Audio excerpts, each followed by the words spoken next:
মেদি মদ্দা চিনবেন কি করে? খাওয়ানোর পরে যেই পায়রাগুলোর রোগ হয়েছিল সেই পায়রাগুলো।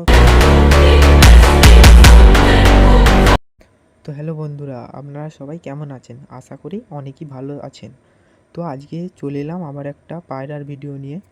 তো পায়রা কী করে সুস্থ থাকবে, পায়রার রোগ নাড়া হলে কী ওষুধ খাওয়াবেন, বা ঘরের কোনো কিছু থাকলে সেইটা দিয়ে সুস্থ হবে কি হবে না, আর পায়রা মেদি মদ্দা চিনবেন কি করে, তো এই ভিডিও নিয়ে চলে এলাম।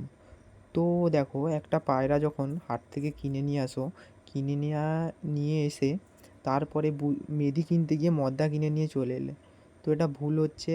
যে যখন পায়রা কিনছো তোমরা, পায়রা কিনে নিয়ে আসার আগেই পায়রা দোকানে গিয়ে ঠোঁটটাকে চেপে ধরে সামনের দিকে টানবেন। সামনের দিকে টানলেন দেখবেন মেদি পায়রার বুকের কাছটা উঁচু হয়ে থাকলে সেইটা হচ্ছে মেদি পায়রা, ঠিক আছে। আর মদ্দা পায়রার ঠোঁট টানলেন দেখবে ওর কাছে বুকে কোনো উঁচু নেই, সোজা, ঠিক আছে, ওটা হচ্ছে মদ্দা পায়রা। তো আর একটাও আছে, পায়রার মুখ ধরে উপর দিকে ধরে রাখলেন। মেদি পায়রারা কী করেন জানেন তো?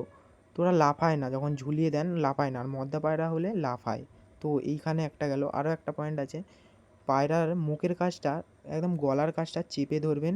চেপে ধরলে দেখবেন মেদি পায়রারা লাফাবে না, মদ্দা পায়রা হলে কী হবে, ছটপট করবে। তো তারপরে পায়রা যখন কিনবেন, তো ম্যাড্রাস হোক বা গিরিবাজ হোক, যা অন্য কিছুই পায়রা হোক, তো পায়রা যখন সোজা করে দেখবে দুটো মণি দেখা যাচ্ছে নাকি পরিষ্কার, তাহলে ভাববে ওটা ভালো পায়রা আছে, কোয়ালিটিও ভালো। আর যখন রোগ হবে পায়রা দেখবে খাঁচায় থাকে অনেকক্ষণ, কেউ বুঝতে পারে না যেটা রোগ হয়ে আছে।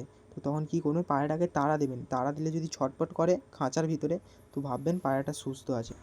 তো আমি যেটা বললাম ওটা করবেন, তো পায়রা কোনো দিনও চিনতে ভুল হবে না, আর ভালো কোয়ালিটিরও নিয়ে আসতে পারবেন। তো এবারে বলি পায়রাকে কী খাওয়ালে ভালো থাকবে। পায়রাকে সবসময় ভালো জিনিস খাওয়ানোর চেষ্টা করবেন। যেমন বাজারে পাওয়া যায় মিক্স ফুড, তো মিক্স ফুড একদমই কিনবেন না। তার কারণ হচ্ছে মিক্স ফুড খাবারে অনেক ব্যাকটেরিয়া থাকে, তার জন্যই মিক্স ফুড খাওয়ানো উচিত না। তো মিক্স ফুডের বদলে দোকান থেকে আলাদা আলাদা খাবার নিয়ে চলে আনবেন। যেমন হচ্ছে ভুট্টা, শ্যামাদানা, বাজরা, মাইলো, সূর্যমুখীর দানা, ছোলা, গম, মসুর ডাল, সর্ষে, এইসব খাওয়ালে পায়রারা ফিট থাকে। তো তারপরে ঘরোয়া ওষুধ দিয়ে পায়রাদেরকে কী করে সুস্থ রাখবেন। যেই পায়রাগুলোর রোগ হয়েছে সেইগুলোকে আলাদা খোপে করে রাখবেন, কারণ হচ্ছে ভালো পায়রার রোগ হয়ে যেতে পারে ওই পায়রার থেকে। পদ্ধতিগুলো আমি বলছি, সেইগুলো হয়তো মুদিখানা দোকানেও পেয়ে যেতে পারেন বা এমনি দোকানেও পেয়ে যেতে পারেন। দোকান থেকে রসুন, লবঙ্গ কিনে নিয়ে চলে আসবেন।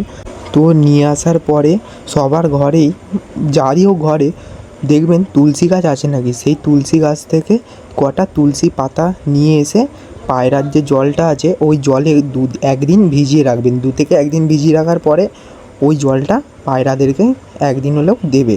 দেওয়ার পরে দেখবে পায়রাদের রোগ হচ্ছে বা কাশি হচ্ছে বা সর্দি হচ্ছে, ওই জিনিসটা আর হবে না, পায়রারা ফিট থাকবে।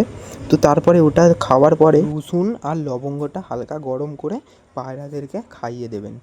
খাওয়ানোর পরে যেই পায়রাগুলোর রোগ হয়েছিল সেই পায়রাগুলোকে দেখবেন 1 সপ্তাহ কি 2 সপ্তাহ পরে দেখবে পায়রাগুলো সুস্থ হয়ে গেছে। তো ভিডিওটা যদি ভালো লেগে থাকে, ভিডিওটা একটা লাইক করে চ্যানেলটা সাবস্ক্রাইব করে দিয়ে যেও বন্ধুরা। আশা করি সবাই ভালো থাকবে, সুস্থ থাকবে।